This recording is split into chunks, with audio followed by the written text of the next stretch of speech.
Well, yeah, so myself and Mitch Gittleman, my partner at Harebrained, we did the MechCommander games. First one was published at Microprose, and then the second one at Microsoft. Yeah, I think so. I mean, and MechWarrior 2, MechCommander 2 was really Mitch's baby, and I think he did a great job on it.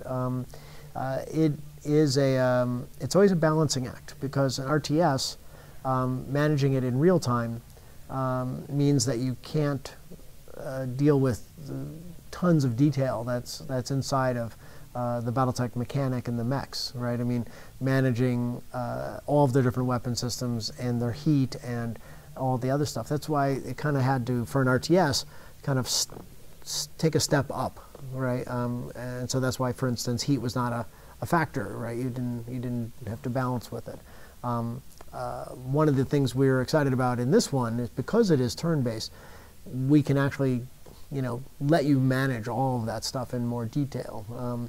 And it's been a challenge. The biggest challenge in the development of this game has been just how much information there is for you to manage and to make that very digestible. And I think one of the things I'm most proud of the team's accomplishments is the way that we've been able to make it not make it intimidating, right? That you can wade into it and yet still have the depth of detail to really manage. Well, so the first 3D simulations was actually in the cockpits. I founded a company called Virtual World Entertainment, and we created the BattleTech Center in Chicago. It was quite revolutionary at the time because it was the first 3D games and the first network games available to the public, because it was before you could do any of this at home.